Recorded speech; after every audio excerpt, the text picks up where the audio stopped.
Olá, nesse vídeo eu vou contar sobre como foi o processo de fazer essa gravura, que é a gravura que eu estou lançando, que eu chamo de Retrato de Menino de Arthur Timóteo da Costa. Eu quero falar desde como foi ter a ideia, como foi entalhar essa matriz aqui, que é de madeira, como foi imprimir. Quero também responder perguntas que me fizeram no Instagram. E é isso. Vamos lá pro vídeo.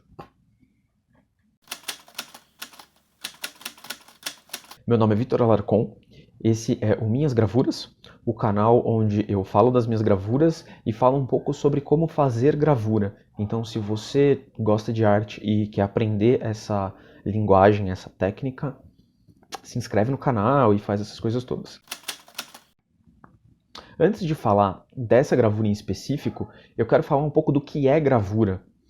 Para quem não sabe, a gravura é uma técnica que te permite fazer várias cópias de uma mesma imagem, e ela é baseada na impressão, né? Tipo, na marca que a matriz deixa no papel. E aí tem vários tipos de gravura, você não necessariamente precisa usar papel. As matrizes podem deixar essa marca de várias formas, podem ser feitas de vários materiais. Essa aqui é uma xilogravura, no sentido mais clássico que existe, porque a matriz é de madeira. Essa aqui atrás, eu daqui a pouco vou falar dela. Mas antes, eu quero falar um pouco da história, né, da ideia. Essa gravura chama Retrato de Menino, de Arthur Timóteo da Costa. Arthur Timóteo da Costa foi um artista e ele tem uma pintura que se chama Retrato de Menino. E eu me baseei nessa pintura para fazer o desenho que depois virou essa gravura, né? E quem foi Arthur Timóteo da Costa?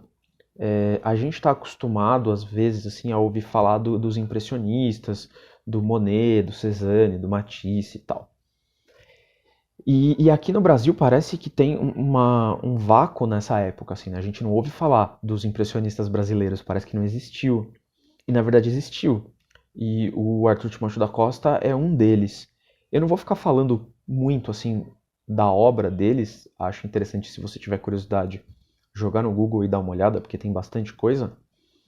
Mas eu queria dizer que era um cara que eu não conhecia, e que eu conheci e falei, nossa, olha que fantástico, né? E eu precisei de alguma forma pegar um pouco do trabalho dele pra mim, assim, tipo, misturar com o meu. E quem ele foi, né? Ele foi um cara que nasceu pobre, começou a estudar quando ele entrou na Casa da Moeda para ser aprendiz, porque era uma época onde não tinha computador, não tinha Photoshop, as imagens eram todas feitas no físico mesmo, né? E você precisava de alguém que desenhasse as notas, as moedas e, enfim. Depois ele aprendeu a desenhar, aprendeu um tanto de arte nesse contexto. Ele conheceu um figurão lá na Casa da Moeda, não lembro se era o coordenador, mas foi um cara que foi meio mecenas dele, assim, que bancou os estudos e tal. E depois ele foi cenógrafo, entalhador, decorador, pintor, desenhista, tipo, ele fez uma porção de coisas. E ele foi um cara que foi um artista muito das artes que talvez a gente possa chamar de úteis, assim, né? Que não é simplesmente um quadro para pendurar numa parede, mas é um tanto daquilo que eu falava de, eu preciso de uma imagem para pôr aqui nessa nota, nessa moeda, nesse, sei lá, nesse selo. E aí você precisava de um artista que fizesse aquilo. E eu acho que essa formação tem um pouco a ver com o fato da gente não lembrar do Arthur Timóteo da Costa. Porque tá muito. É uma prática que parece muito com a do artesão, assim, que é uma coisa que tende a ser menos valorizada, né? E o trabalho dele é muito bonito, assim, me chamou muito a atenção os retratos que ele pinta, o olhar, a expressão das pessoas, tipo. E me chamou a atenção também o fato dele, ele é uma pessoa negra e ele tem vários retratos de pessoas negras, inclusive o menino que ele pinta é um menino negro. E não sei, eu fiquei pensando nessa questão da cor da pele, né, que é sempre uma questão quando a gente fala de reprodução de imagem e tal. E eu fiquei pensando como seria isso na gravura, né? Que é uma técnica que só tem duas cores e tal. Eu pensei que talvez fosse um exercício interessante de se fazer. Tanto que eu comecei esse trabalho, eu não tinha muita certeza se ia ficar bom ou não, né? Na verdade, eu dei sorte e ficou bom, mas no começo foi muito, muito experimental. E eu peguei mesmo para estudar, então, vou falar um pouco da matriz, mostrar o verso dela, né? Eu peguei essa madeira aqui, que é uma madeira de pinos. Como a minha ideia inicial era só ser um estudo, né? Era tipo, vamos ver o que vai acontecer. Eu escolhi uma madeira cheia de desafios, digamos assim. Porque eu queria estudar como que eu faço essas marcas, né, nessa madeira, como que eu lido com essas questões. Foi a primeira gravura também que eu fiz com um conjunto de goivas boas, né, assim, porque quem acompanha meu canal sabe que eu vivo falando assim, você vai começa com goiva mais barata que tiver, aprende a afiar, e aí se você estragar alguma goiva tentando afiar, tudo bem. E aí depois, quando você já sabe, já, né, quer fazer gravura e tal, aí você compra um negócio melhor. E eu cheguei nesse momento da minha vida, comprei um conjunto de goiva bastante boa da Tombow. E tem um cara que é o Ulisses Boscolo, que é um cara que ele consegue trabalhar com a goivinho, que é a goiva que deixa essas marcas aqui, assim, né, que é um traço mais grossão. Que na hora do entalhe é uma coisa super pesada de fazer, mas ele faz uns traços que eu acho tão leves, assim, que ele faz uma coisa tão bonita. E aí eu queria meio que chegar num resultado, não sei se parecido, mas também me apropriar, né? Tipo, fazer aquilo do meu jeito. E aí eu peguei esse Pinus. E aí quais são as questões, né? Tipo, do Pinus e dessa tábua em si. Acho que a primeira questão é do Pinus mesmo. Acho que dá pra ver bem, né? Que ela tem duas cores. Isso aqui que é mais escuro é mole. Aliás, é duro. E a parte clara, ela é muito mais mole. Então essa variação é um problema, porque a gente vai gravar e aí você tá lá na parte dura fazendo maior força e de repente chega na parte mole e meio que solta, assim, ó. A goiva vai embora. Então você tem que ter um super cuidado, um super controle. E quando você tá cavando, você tá entalhando a parte mole também, né? Tipo, você tá lá pondo um tanto de força, de repente você topa com uma parte mais dura, assim, dá uma porrada e aí você tem que mudar a força e, enfim, esse é um jogo que tem que fazer pra aprender, né? Essa tábua aqui, em especial, ela tem bastante veio reverso, né? Acho que na lateral dá pra ver, porque é claro pra todo mundo que madeira vem de árvore, né? E a árvore é uma coisa que cresce pra cima. E as células da madeira, elas são tipo canudinhos também. Só que elas não necessariamente estão de pezinho, né? Tipo, a árvore é um organismo vivo que vai crescendo e as células vão ali se colocando, enfim, da forma que for melhor para a árvore. E aqui, eu não sei se tem a ver com como o cara cortou a madeira, mas dá pra ver que o veio, ele não tá, tipo, paralelo ao corte, né? Ele tá meio torto aqui. Então, olha o que acontece, né? Chega o veio aqui e ele dá nessa ponta. Quando isso acontece, não sei se dá pra ver, acho que aqui dá pra ver legal. Isso aqui a gente chama de veio reverso, que é um negócio que é um inferno de ajustar. Aqui tem uma marcona da plano do desengrosso.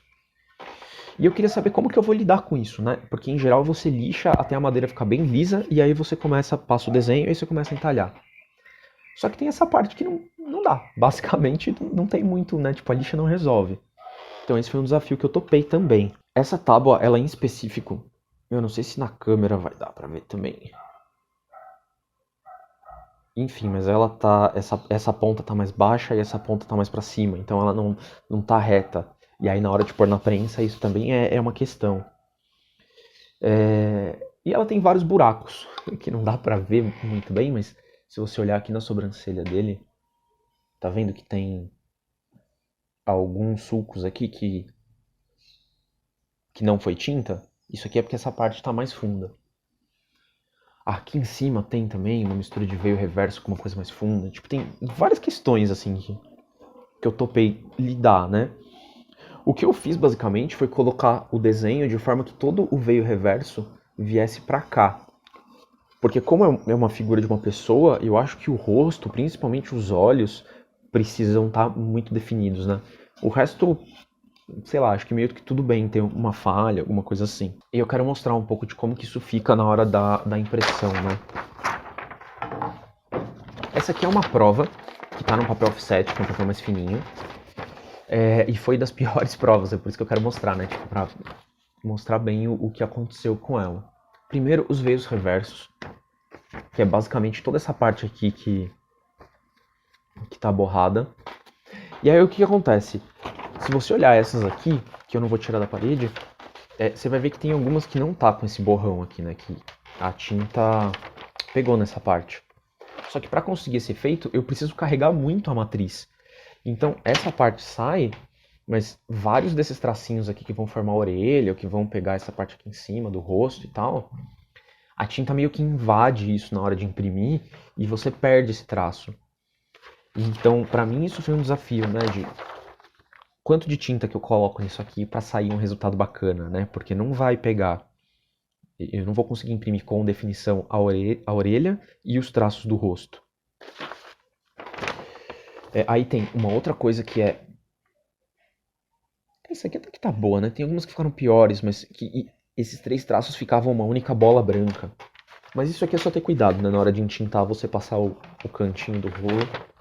E aqui tem também uma marca que é mais ou menos o mesmo esquema, né? Que é um buraco, uma área mais funda, que também você tem que tomar um pouco de cuidado na hora de passar o rolinho, mas isso aqui é mais tranquilo de lidar.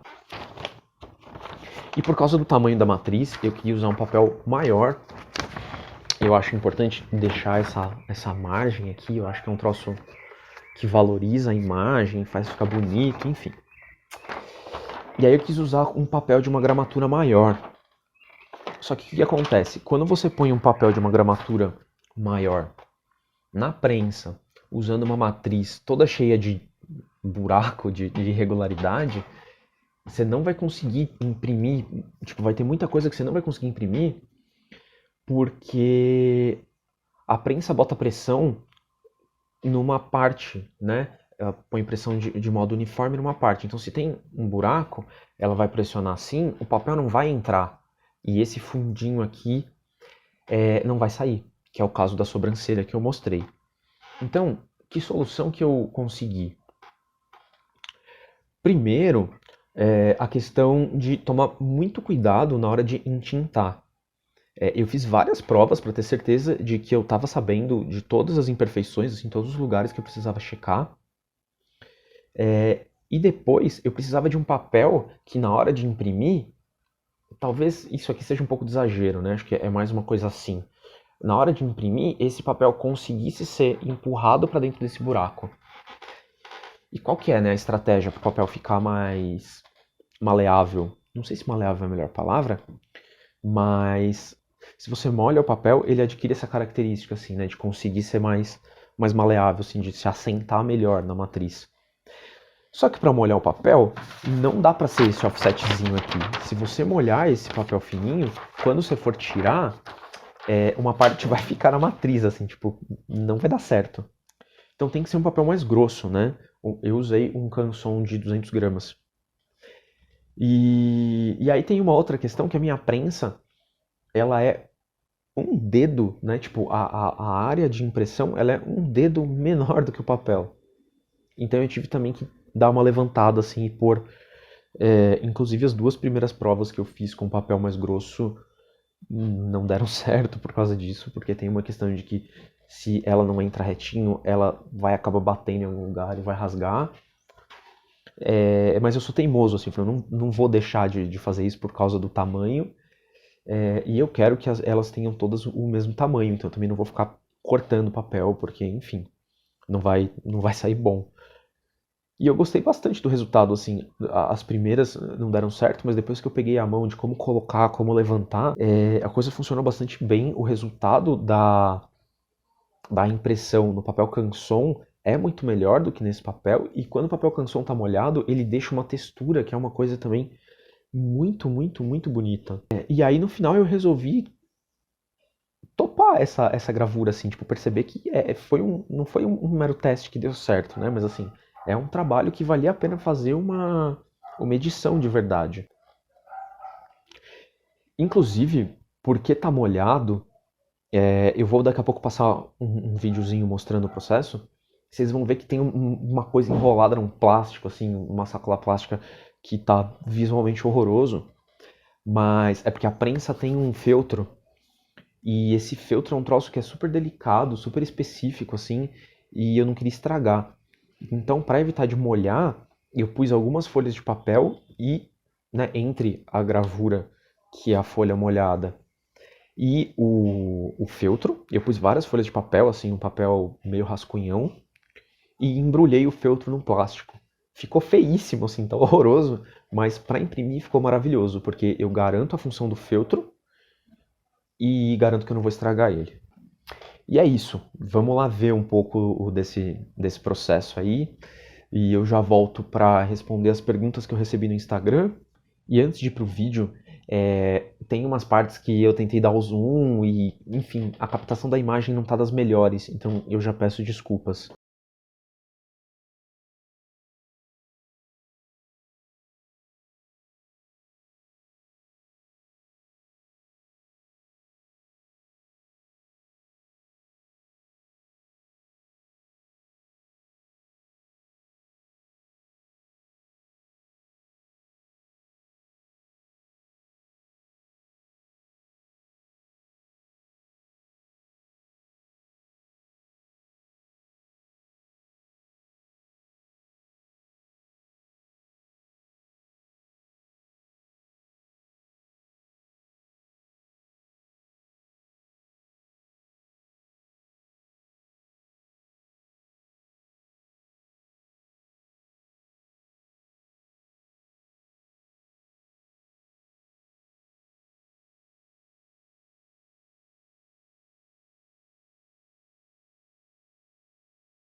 Tô aqui de volta para responder algumas perguntas, né, que me fizeram lá no Instagram quando eu abri uma caixinha.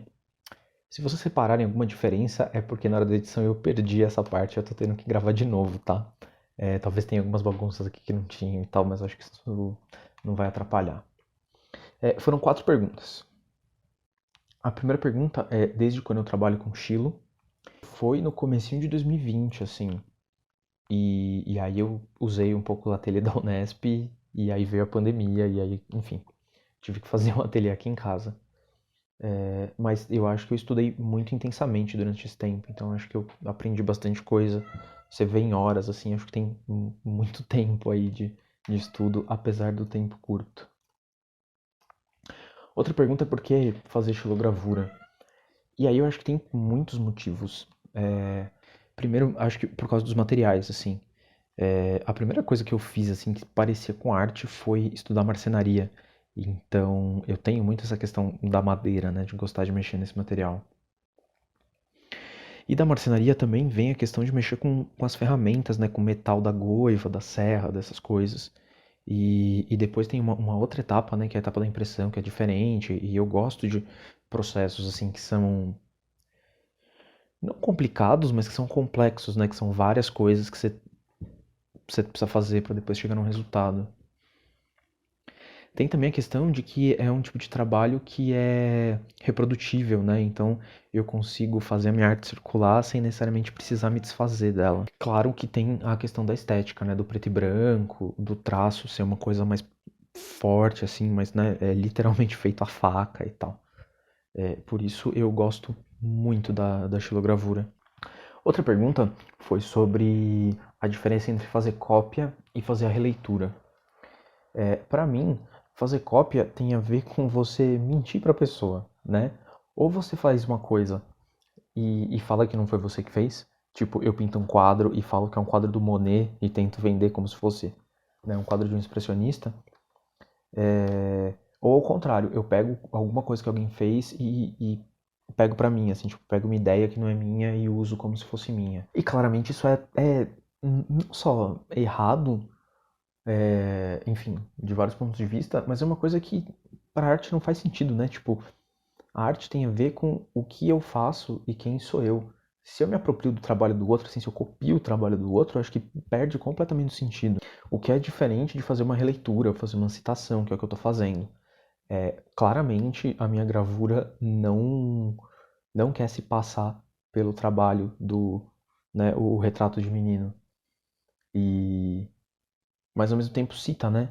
Tipo, se você conhece a pintura, olhando para minha gravura, você acaba lembrando desse trabalho. E junto com esse trabalho do autor, dos outros autores que estavam ali naquela época, enfim, traz uma porção de coisa, né? Então enriquece o trabalho. Eu acho que fazer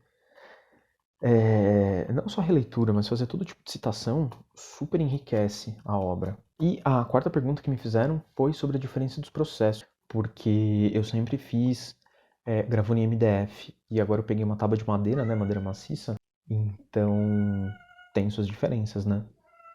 Acho que a principal delas tem a ver com o veio da madeira, né? Porque o MDF ele não tem veio, então você faz o traço para qualquer lado e é igual. Na madeira, não. Se você está num sentido, é muito mais fácil do que no outro. E o fato dela não ser uniforme, não ser homogênea, é também um desafio. Tanto na hora do entalhe quanto na hora da impressão, né? Porque tem relevo, tem várias coisas que você tem que ficar mais atento e tal. Então eu acho que trabalhar com madeira maciça requer mais atenção, assim. E também requer ferramentas mais afiadas, porque você precisa conseguir cortar, né? Senão se você põe força e a ferramenta não está afiada, você acaba arrebentando o veio e levanta coisa que não é para levantar, enfim.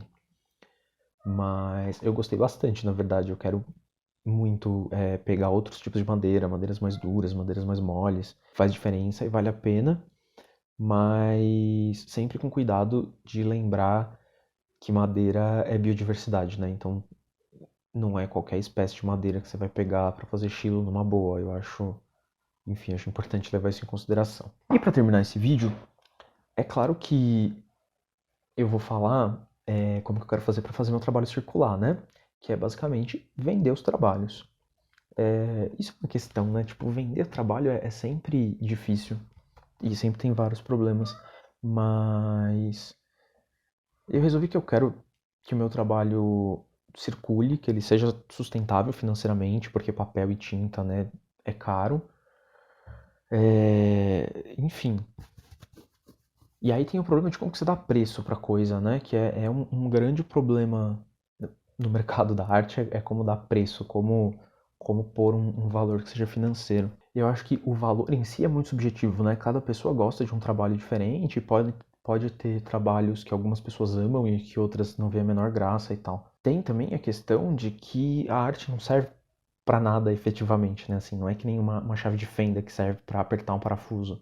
A arte tem uma função que é muito importante, mas que é outra, né? E que é muito difícil de medir. Enfim, eu fiz uma pesquisa e esse é um trabalho que eu gostei muito, assim, do resultado final. Então eu também quero valorizar ela. Enfim, claro que não é uma pintura, né? Não vai ser um preço tão alto quanto é o preço de uma pintura, que é não só é fruto de todo um processo artístico, como é único, né? O artista fica, sei lá, 3 meses em cima e aí tem uma peça, né?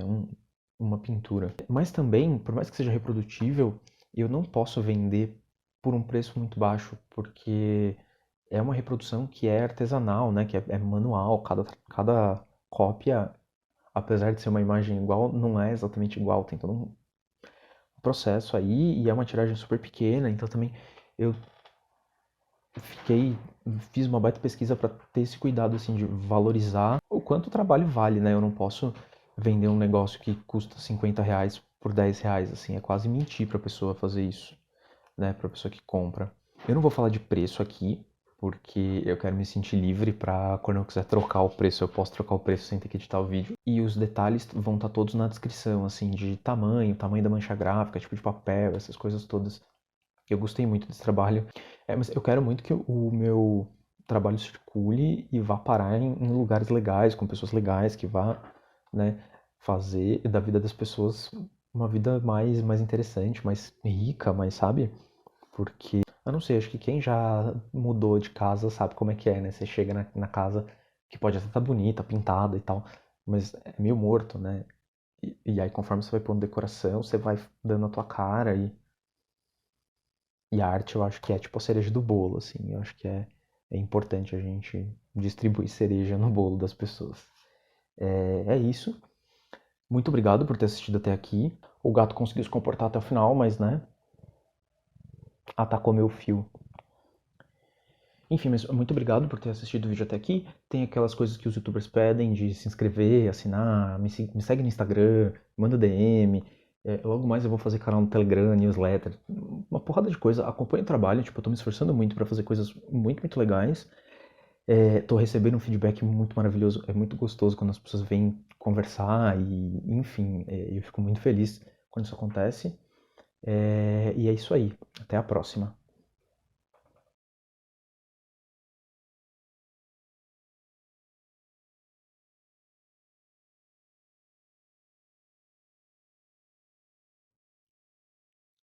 É,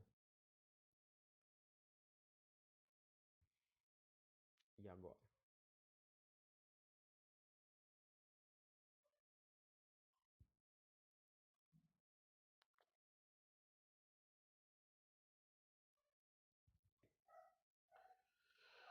Molhar, papel aguenta, plástico, tá.